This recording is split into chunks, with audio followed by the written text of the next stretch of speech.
Hello, everyone. Welcome to this episode of Ecoffee with Experts. I am your host, Matt Fraser. And on today's show, I have with me Stephen White. Steve is the director of Space Digital, a B2B digital marketing and web development agency located in Brixton, London, United Kingdom. He holds a bachelor's degree in business management from the University of Sheffield and has over 8 years of experience in digital marketing, helping business owners and entrepreneurs scale and grow their business ventures using proven digital marketing strategies and tactics. When not working on marketing campaigns for clients, Stephen enjoys long-distance running, taking his dog for walks around Cambridge, and spending time with his friends and family. Steve, thank you so much for being here. It's a pleasure to have you on the show. Yeah, thanks a lot for having me, man. I'm really looking forward to this. All right, on. So, Steve, how would your high school teachers describe you?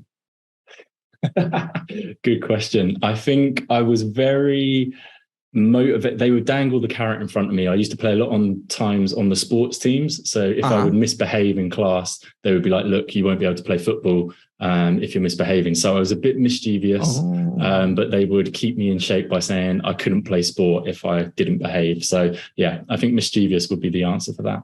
Mischievous, right on. What inspired you to pursue a career in digital marketing? Yeah, this is a good question. I think I was always out of university. I was like, I want to do marketing. And, it's such a generic kind of, before you start working in it, you think it's just a narrow discipline. You're like, I want to work in marketing. And then when you start to learn about it a bit more, you realize there's so many levels to it. So I luckily had a brother who is 2 years older than me who went into he's a project manager for a web development agency.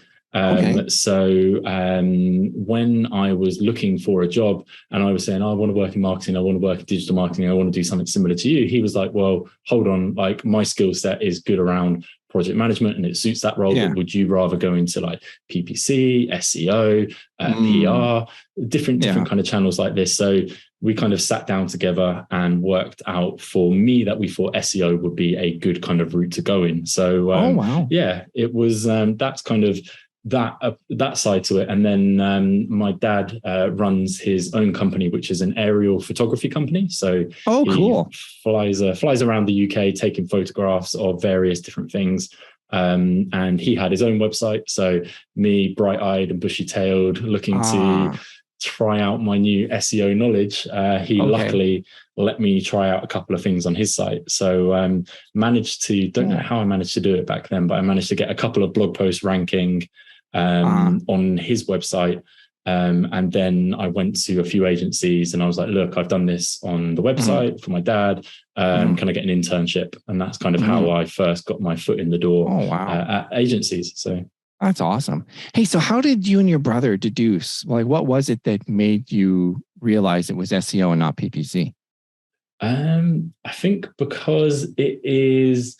So for PPC, I think I'm not as numbers guy. I'm not as methodical. I quite enjoy the freedom of SEO, where it's like, there are tried and true stuff that's worked in the past, but because the algorithm is kept under lock and key and it's more of a mystery, there's no hard and fast set of rules for SEO. It's more inquisitive. You dig into it, you test things out, you try things out, see what works, see what doesn't. And I thought that suited me a little bit better in terms of my skill set, really. Because SEO involves, like, I would say they both do, but I say marketing in general involves people, whether this is true or not, but the left brain, right brain sort of deal.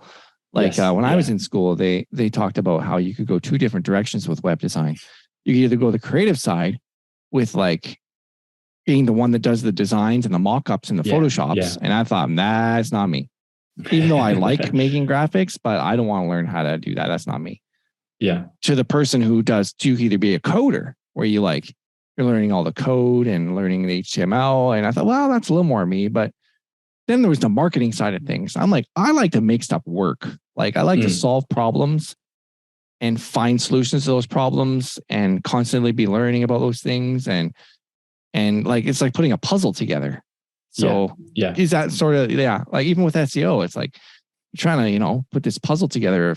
First of all, the puzzle of how to get ranked, and the second puzzle of pieces to put it together to make it rank. Yeah. I think that's what what appealed to me as well is it seemed like there was a lot of different skill sets in it. You could go down the technical route and be a very heavily kind of more developer focused SEO who focuses on the technical side of things, or you could go more down the content and the creative content and the content marketing side of things and go down that route. And I think that appealed to me, where it was like, you had a few different options, and then as sort of getting more into it and learning more about it, it's kind of modern SEO does now, especially, it encompasses so many different areas, user experience, the development side of it for like site speed and Google's core web vitals, and just there's lots of stuff that goes into it. So I felt like it was a good route. So how do you keep up on all of it? I think that initially, as you had said before, like, you were saying you still carve out a bit of time every day to stay up to date with reading certain publications and news on digital marketing. I'm the same. I've got my trusty kind of news sites and newsletters that I follow for certain people. So it's a case of just still reading those, still taking the time, because there's a new thing. If you didn't look at the news, or say look at LinkedIn and follow people in the SEO community, stuff like Google's recent helpful content update could just pass you by. So I think it's definitely LinkedIn's a good source for it, but then the typical kind of search engine journal, search engine roundtable, those kind of, and then there's the SEO FOMO newsletter as well, which is another good. Which one's that? Sorry, the SEO which? I think it's SEO FOMO. I believe FOMO? It is. Yes, SEO FOMO. Yeah, SEO FOMO newsletter. Hey, I've never heard of that one. Maybe I'm out of the gig. I'm going to check that out. Yeah, it's a nice one of sort of summarizing a lot of thought leaders in the industry, the content that they put out on their own blog and their own company websites as well, not just the large publications that tend to kind of put out similar content.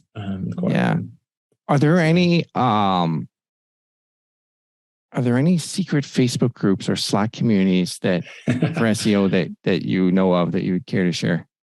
I think not necessarily Facebook. I've never been too big on Facebook groups. Yeah, I've always tried to shy away from using Facebook quite a lot. But there was the Blueprint SEO community. SEO Blueprint community. Yeah. They've got a Slack channel which is now paid, which is $49 or something a month, but I've not signed up for that yet. But when it used to be free, because we had bought the course, the Blueprint course by Brian Stewart, that was a great community of people. And I think it will probably just only get better now because they've charged for it. So it'll only be people kind of, looking to get the most out of it as well now. So I think it's not something we've jumped in and done yet, but it's definitely one that's on our horizon to kind of sign up to. Yeah, there's also an SEO community. I can't remember. It's, my goodness, I wish I could think of it, but it's a very popular one. Everybody knows what it is, and here it's my brain is not SEO Signals Lab. SEO Signals Lab. That's with. Have you heard of that one? I haven't. No. I have to check that out. Yeah, so, that's a huge. Yeah, you should join SEO Signals Lab. Nice. I can't remember his name, but he is a SEO. Stephen Kang. Stephen is definitely somebody to follow. When it comes to SEO. Yeah, SEO Signals Club. So there was another question I was going to. Your experience at Mindshare. How did that impact your career? Was that where you did the internship? That was so I had done an internship before at a smaller local agency, and then moved to another similar size agency where my brother actually worked at. So he got me the SEO job at the agency he was working at. Cool. Well, he likes to say he got me the job. I feel like it was my skills in the. I mean, maybe he had a little hand in it, but at the end of the day, they're not going to hire someone who doesn't know what they're doing, even with an endorsement from a brother. But I get what you're saying. Yeah, exactly. So so we worked together for nearly 3 years, two or 3 years, I think, and then that was a boutique kind of e-commerce agency. So around about 20. When I first joined, there's about 10 people, and then it got up to about 20, 25 people. And then I had only worked at small agencies in the past. So I moved to Mindshare, which was a much larger company. How many people were there? Trying to think now in terms of like, there's like, because you had Mindshare and then you had Mindshare Worldwide above, and it's roughly the whole parent company as well. Like, there was thousands of employees. I think at Mindshare, there were hundreds. And then with the parent company included, which was WPP, that had thousands of people. So lots of different kind of similar agencies. Oh, wow. They're a huge company.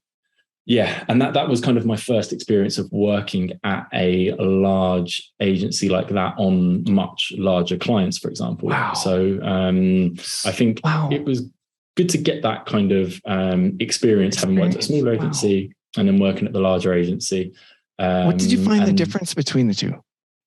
I didn't like the larger clients as much because there was a lot more red tape. There was a lot more, the sweet spot for me is kind of like smaller companies with, either like 50 to say 200 employees, that kind of range where it's not, there's not too much red tape to kind of go through, where some of the clients that we were working with, we would suggest a change. It would then have to get fed into their marketing team, get signed off, get legal, go through, it had to go through so many things. And then by the time you made the change, it's like, oh, we want to make another change. And it was a lot of stuff like that. Whereas I had quite enjoyed at the smaller agencies, a lot more personal relationship with either the marketing manager or the business owner.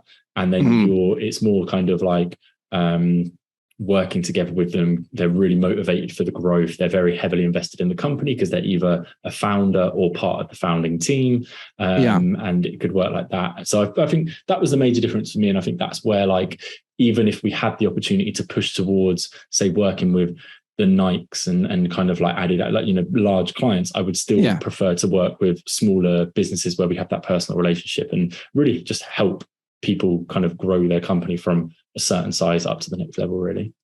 Yeah. I'm the same way. I don't like, I'm not an enterprise level. I love helping like service-based businesses that are in that, like not maybe a 1 or 2 man operation because they can't afford it.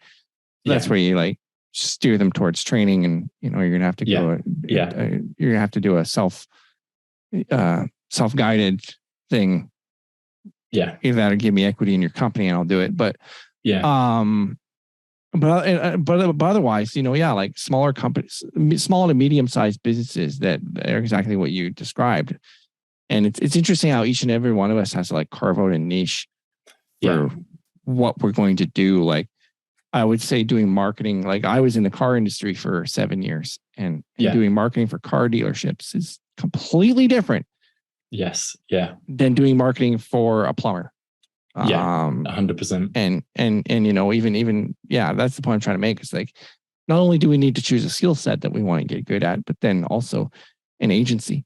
So when did you pivot from realizing that the employee lifestyle wasn't for you and you wanted to get in? Now, did you pivot to becoming, like, when you grew your business, did you start off going freelancing and then it evolved into an agency? Or can you tell me about that journey? Yeah, definitely. So I think for me, the self-belief, so before even kind of starting it, the idea of being able to start the company had kind of come from my dad, because I'd seen him. He'd always owned his own company. And I kind of thought like, okay, that is an option. You can own your own company. Like, look, my dad does it. Like, it's not like a thing that's kind of seems very far away. So I think that helped initially to have that idea. And then when I worked at that agency with my brother, we were a small team and you were sat next to the 2 owners of the company. You hear them on the sales call, you hear them putting in all this work, growing the business, you learn all of these skills. So I'm sat right next to them, picking up all of this stuff by like via osmosis. That's amazing. Yeah. And that again kind of gave me the belief of like, oh, okay, like I personally feel I'm good at SEO. I can do what they do and start a company to sell SEO to other people. So again, that's where that little bit of belief came from. And when I moved to Mindshare, I went there to go and work on a client that they'd paused the budget, and I didn't end up working on that client. I worked on a different client, and there wasn't as much work for that client. So I had a lot of spare time and I was a little bit bored twiddling my thumbs. So that kind of kickstarted the idea of like, okay, let's try and start getting some freelance clients on the side. And I'd luckily found an agency just down the road who were looking to outsource their SEO. They had too much SEO work. Wow. So I was like, yeah, I can do that. I'll help you, charging very low day rate. And then slowly I had enough hours from them and a couple of other clients that I'd got from word of mouth. I think the biggest thing for me just came from me telling people I'm a freelance SEO now, even though I had just one client. I was just telling it to people. Yeah. And I think the thing that helped is that I'd set up the company's website. So I'd set up like a landing page for Spaced, come up with the company name.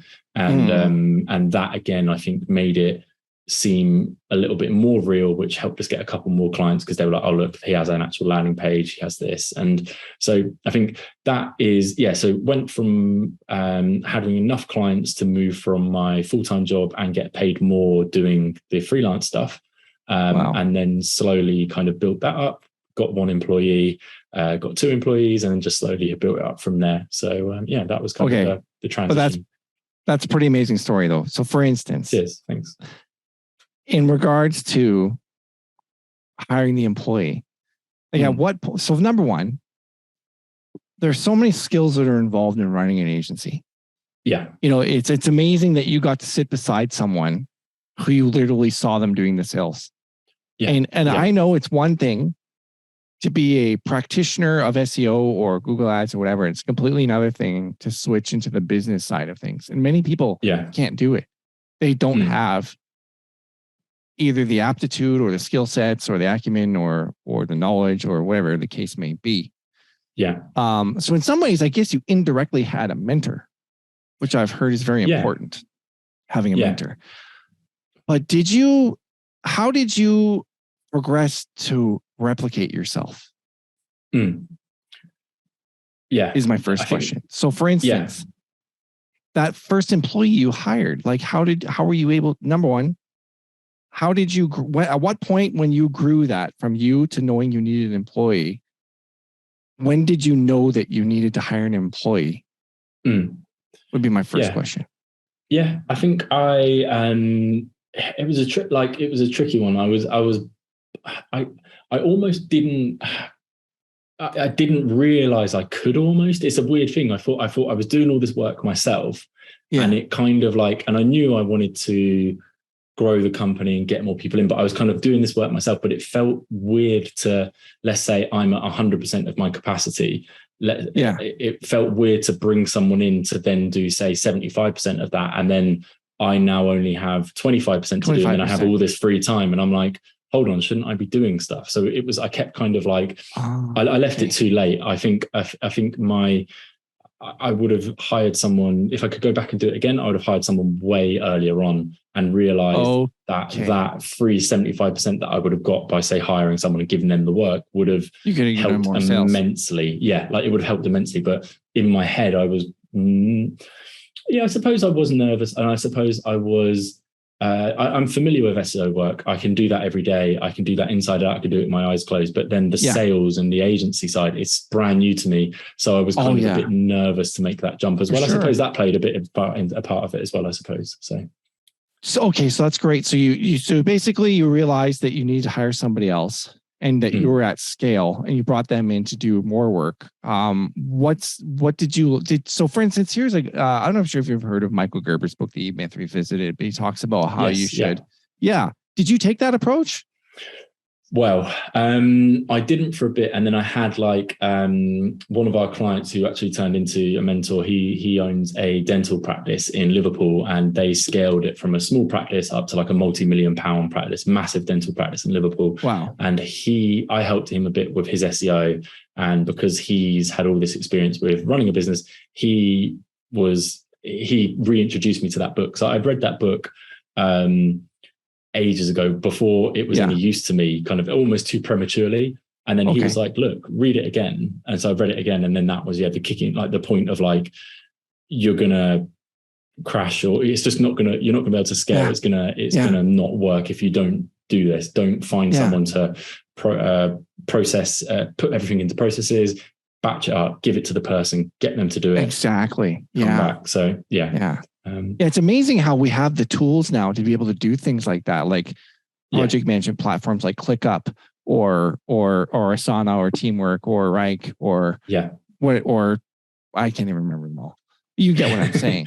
And the almost fact too that many, aren't there? And the fact that you can create video tutorials for your staff. Crazy. And then you can even hire someone to create the video tutorials. Like you can start doing it, and then you can basically hire an employee. Okay, keep these SOPs. You're the SEO guy. You keep the SOPs updated. You create the videos. Yeah. And so that's probably a smart way to do it, I would say. Yeah, fully agree. I think that's I think that's the key thing. I think is running an agency or running a business. I've always found is figuring out something for yourself, and then once you know it a bit, breaking that down, giving it to someone else to do. Obviously, the dream would be to have enough capital to just hire someone who's better at it than you anyway, and skip that kind of a learning process. But a lot of the time, you have to do it and then make enough money from it to then hire someone to then kind of, So Business mentor of mine told me, Matt, you need to segment your day into 15-minute increments, and every 15 minutes record what you're doing, and then from there you can make a 40-hour work week of what you need people to do based on that specific area of responsibility or role or whatever the case may be. So I think but it's hard though, transitioning from being an SEO consultant to being a business owner who runs a business. I think that at least I have greatly underestimated the amount of business acumen and business skills that it takes to actually run a business of SEO. And I would say that there are skills that one should develop, like you learned from the dentist, of how to scale. And I think that's important. And the point I'm trying to make is it's very important to focus on business skills such as finances and accounting and understanding a cash flow and a profit and loss statement and so on and so forth. What was one of the number one lessons he taught you? Besides what we just talked about, that you'd care to share with us? Yeah, it was introducing me to the book Profit First. And that was, again, an eye-opening side of things, because personally, money management is something that I've had to learn to kind of get better at. So that automatically translates to your business. If you're bad at your personal money management, you're going to be bad at your business money management. So I think that book helped massively in terms of especially just the one thing from that book is, as in England where we have VAT, so you make a sale and a chunk of that automatically goes to the government, but they don't collect it until every 3 months or whatever. So you have once to a quarter, safely put it away. And then the problem that I had at the start is that it was just all in this one account. So it looked like, I made the same problem. I made the same mistake. So I think that was the one biggest lesson, was just as soon as it comes in the bank that we use now, as soon as it comes in, it automatically goes into a different pot. And so you have different accounts. Like he talks about having 6 different accounts. You've got that all set up. Exactly. Yeah. That's and I think smart. That's been the greatest thing, because you get towards the end of the quarter and it's like you have the true amount of money in your bank account you don't have this inflated amount. So I think I'd say that's my biggest lesson, my friend. Yeah. My accountant one time told me how much money I made. I'm like, well, where is it then? It's true. Before I read Profit First. So how did that change the way you priced your services? That's a good question. I don't think it did too much. I think in terms of the pricing our services, it's definitely something I feel we're behind the curve on, in terms of we should be charging more than we are. At each stage, if you know what I mean. So I think it's a case of, I think the thing that's kind of changed us the most is we start updating our processes. We get better as an agency, we charge a bit more and kind of thing. I think that's how we've approached it so far. So I think that's been the key thing in terms of how we've looked at our pricing, is just as we've grown, changing the pricing to reflect that, because the agency that I first was working at, a lot more established. They've been around for 10 years. and they were charging X amount per hour. But like, obviously when you first become a freelancer, you can't charge that amount. No. You know, so it's kind of, you charge a certain amount, and then as you then become a team, you know, with more access to more tools, access to more skills, charge more, and slowly move up. So I think that's been the approach we've had for that. Yeah, I've heard it said that this piece of business advice, just curious to know if you'd agree with this or not, that you should figure out what your cost per action is in regards to the implementation of what you're trying to do, or the hourly rate of the employee that it costs and how long it takes to do it. So this SEO campaign takes 25 hours to execute. Sorry. Yeah. And then that's the amount of time my employee, and then I have to take into account for operations, and I have to take account for profit, and I have to take account for paying out a shareholder, because even though you're a company, you want to pay out a shareholder. And I have to take into account making money in order to go into marketing, and so on and so forth. And I've heard the 3X rule. Like, you always 3X what your internal costs are in order to account for paying out for sales, and paying out for shareholders, and paying for operations. So a third pays for operations, a third pays for marketing, a third pays for paying out your shareholders, or whatever. You got to mix in your employees in there, but that's part of operations. Yeah. So I don't know. I mean, it's not easy to do that, because you got to really know your damn numbers. Yeah. You know? Yeah. I think. And are there any tools that you use in that regard? Like, I know there's tools out there that are like, they're cash flow estimators that can, I can't remember. One of the companies here where I live, where they actually show you. I wish I remember the name of the darn thing, but data something or other. I can't remember. We've got a so within that, the blueprint training. So within that, Ryan Stewart's SEO. Ryan. He has a. Oh, really?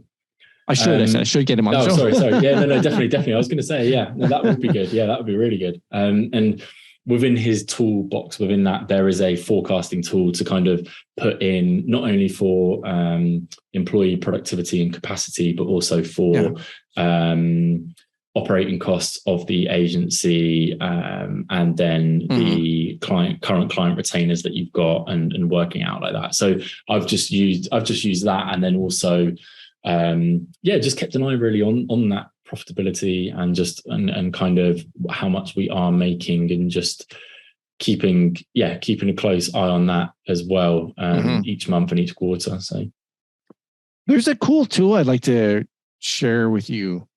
Just off the top of my head. It's called tillerhq.com. And they've I hope it's available in the UK. Nice. And what they do is they take your bank statements, and they encrypted. They've created an encrypted portal between your bank statements, and they're like, Google Sheets is an amazing tool. Why do we need to invent something all the way from scratch like Google Sheets? Let's just use Google Sheets. And they created an extension for Google Sheets. Nice. That securely connects your bank account, personal and business. And they have business Google Sheets, and they have personal finance Google Sheets. Like the other thing that we talked about. And they literally pull in your transactions from various different sources. You can go up to PayPal, you can go up to your bank account, so on and so forth. And you can use it for personal and business use. And it will give you all of those things. Nice. Anyway, nice. And I'll have to check that out. It's really sure. Inexpensive too. It's like $59 a year. Nice. Yeah. And the reason why is because again, they're leveraging Google's infrastructure and not having to spend all that money on creating software from scratch. Anyway, I just thought I'd throw that out there. No, it's good. It's good. Because I think a lot of that, the blueprint training stuff is heavily reliant on Google Sheets as the basis, and then they've built their own. He partnered up with, can't remember his name now, but the guy who runs Coding is for Losers, and Dave something, I think, but he essentially is a whiz with Google Sheets. So they've created the whole system around that essentially, which is good because, like you said, it does all the heavy lifting. You don't need to reinvent the wheel on that side of things, and it works well. So absolutely. There's a question I was going to ask you. How do you create? So how many employees do you have? If you don't mind me asking. Yeah. So we have got 6 based in the UK. Oh, cool. And then a couple of sort of freelancers and gig economy people as and when we need them. What are some of the keys to retaining employees? I think it is that you found to be successful. Yeah, just the good ones. I think with that, that's been the hardest part. I think not only finding the right people, but getting the most out of those people. I think for me, it was I think that opened my eyes. There were 2 books. One of them was called Reinventing Organizations. Cool. Never heard of it, but I'm going to read it. I can't remember his name now. I'm Googling it right now. Perfect. But essentially, for that, he describes these organizations that are called teal organizations. So he colors the organizations. Red would be, say, your military organization, very top down. Lalo, I think he's Frederick Lalo, or I think he's French. Yeah, that's the one. So you have these red organizations, military organizations, the mafia, top down. You don't really have a say unless you're at the top, and then the levels go down. Whereas these teal organizations, which are these kind of new organizations, and the one he uses as a main example in there is Patagonia. There's a couple of others from different industries, but essentially the aim is to have like a purpose-driven organization where everyone has a say, people are involved, quite an open, almost like an open source company kind of thing. Like, people, some of the examples in there, the employees get to choose their own salaries, which we have not implemented. But I think it's the process that he outlines in it, and the way the company does it is that within the team, someone puts forward a request on why they think they should get the pay rise. The team decides essentially, and kind of like on that basis. So I think, having read that, and then the Patagonia book as well, which is obviously Patagonia, is that what it's called? I think it's called Let My People Surf. Let My People Surf? Or Let My People Go Surfing, yeah. And it's by the Let My People CEO. By Yvonne. Yeah, so the CEO of Patagonia, and he. Okay. Sorry, I hadn't heard of that.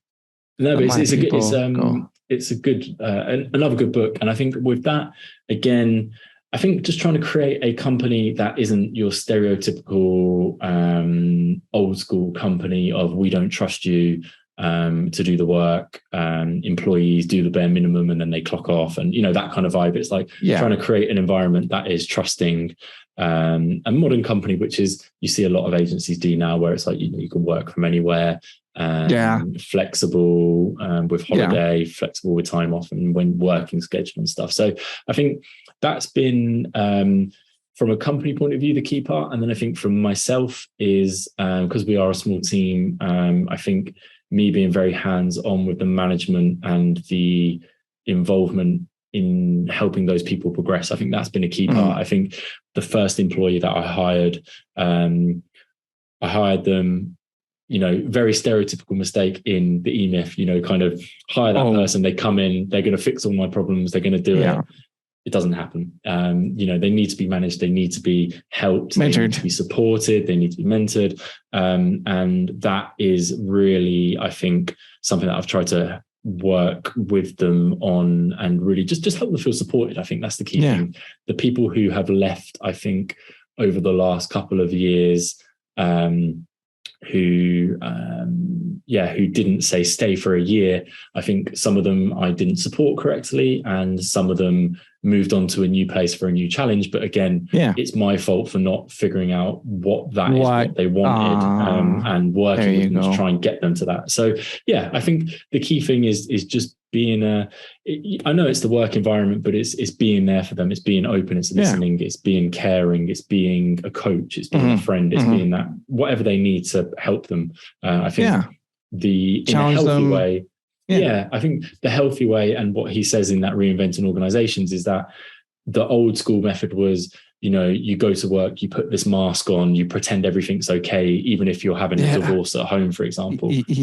Going through stuff. The stuff at home impacts your work. So it's good to be honest and to kind of not pry and not dig in, but just help if you can. So I think that's what I've tried to do a lot more of. Well, that's awesome. I'm glad that you take that approach, because I worked for people where, it was old school, leave your shit at home. and get your shit done. Yeah. And to hell, I don't care what you're going through. You're here to make me money. Yeah. You're here to make me money, and I don't give a crap. How you do it, just do it. Yeah. So, damn, there was a question. You were talking, and there was a question that was going to. No. It's my fault. My fault for not writing the question down. I'm trying to just gonna trigger my brain here, talking about employees, talking about that book, talking about. I'll get them to edit this. Bitch. Okay, well, never mind. It's fine. It's all good. I'll think of it. It'll come to me. In regards to employees, we're talking about retention. Oh, thank you. Here we go. How do you maintain a healthy work-life balance being the owner of the agency? Yeah. I think I'm quite well positioned to talk about this in terms of, when I first started the agency, I had a terrible work-life balance. I relied quite heavily on alcohol. And that side of things wasn't great. And I sort of went to go and see a therapist, and kind of, I thought I had a work stress problem, but it was the stuff I was doing in the evenings and the weekends and drinking heavily, that was impacting the work and stressing me out more. And then it was kind of causing a cycle. It's reciprocal. So it's kind of, that was, it got pretty bad, I think, and hit a kind of a low. And then now it's, nearly coming up to 2 years of not drinking alcohol, and kind of swapped it out.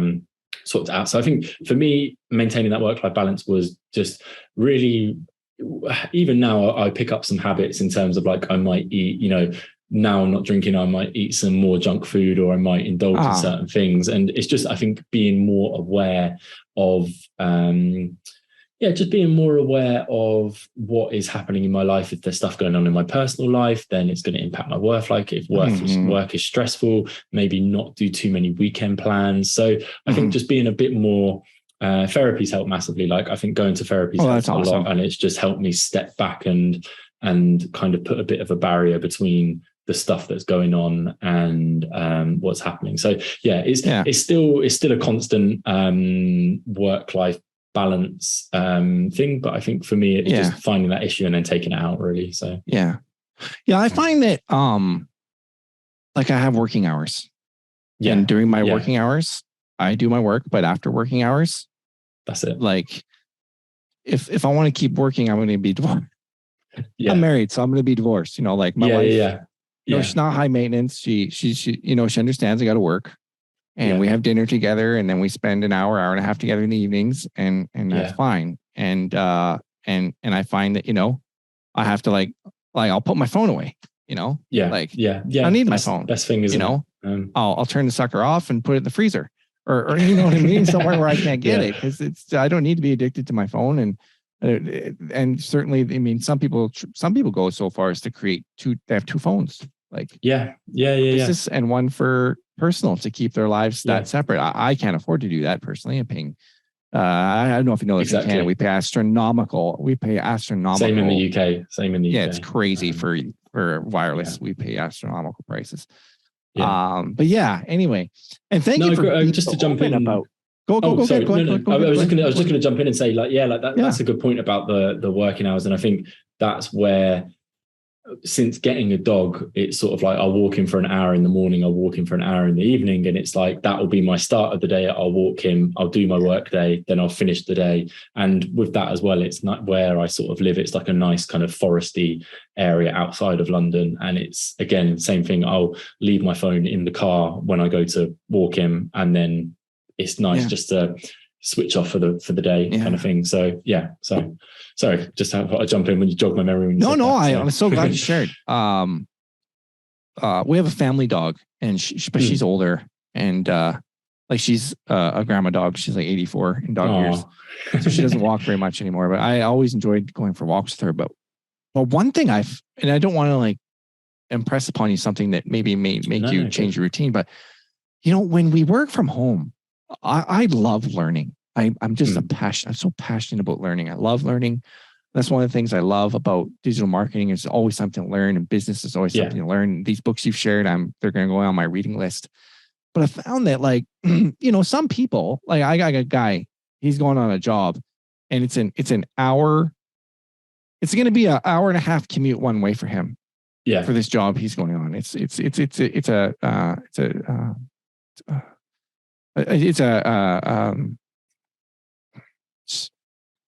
hands-on job, for lack of a better word, vocation, whatever, not handyman, but he's working in the oil field for Pete's sake. Is what I'm trying to say. It's that kind of job, working with your hands, like a trade. That's the word I was looking for. And it's an hour and a half commute. And some people do have an hour to the office, an hour back, or even half an hour. And so I found that I didn't have that. And, they talk about turning your car into a university. And when you're working from home, I love working from home. I don't drive anywhere and it's great. Yeah. And I save on gas and I save on so many different things. But I found that I don't have that learning time. So when I go for walks, because I do go for walks like you do, and I throw my wireless headset on, turn my phone on, and I listen to an audiobook while I'm walking. Yeah. Or because again, I'm working, I'm just sharing some of my ideas, I guess. I'll take the time again with the Bluetooth headset to call a friend who that's a good maybe shout. I want to connect with and be able to, and I'm still winding down and I'm still separating work from personal, and I'm able to like connect on a relationship with those relationships that I want to maintain. So anyway, just throwing that out there. Yeah, no, I think it's a good shout, because I think the key thing is that before I got the dog, I would read for an hour in the morning and then I would read for an hour in the evening. So now I've lost that a bit. So I think that would be a nice audiobooks, my friend. Yeah, exactly. It's both of them together. Problem solved. Yeah. There we go. Problem solved. There you go. Now you can walk the dog, wind down, and learn and listen to and read and listen, and you're exactly right on. Yeah, all good. Well, hey, you know what? It's been an absolute. I could keep asking questions all day long. Thank you so much for being here. It's been a pleasure having you on the show. I would love to have you back. But if our listeners want to connect with you online, how can they do so? Yeah, definitely. I think the best place to sort of follow along with what I'm up to from a business point of view is follow me on LinkedIn. So Stephen White, director at Space Digital. And very common name, Stephen White. So you'll have to traipse through the long list of Stephen White and find the bald man. We'll make sure we put the link in the show notes. But I got a common name as well, Matthew Fraser. You wouldn't. I one time went to the bank because I lost my bank card and I told my name and they showed me all the people that were also named Matthew Fraser in Canada alone. So I hear what you're saying. Sometimes I wish I had a more unique name. Same. But I learned this from one guy. He's optimizing the search for his name. He's using his middle initial. His name's Joseph something, Joseph something, whatever. So he's using his middle initial. So tells people don't search, and he's branding himself as such because there's so many people that have the same name as him, and somebody who's famous. Because like there's a Matt Fraser hockey player for Pete's sake. So I'm going with that same. That's a good shout. All right, philosophy. I'm going to steal that as well. Yeah, might as well, eh? All right. Well, hey, once again, thank you so much for coming on the show. It's been a pleasure having you here. No, thanks very much for having me. It's been a pleasure.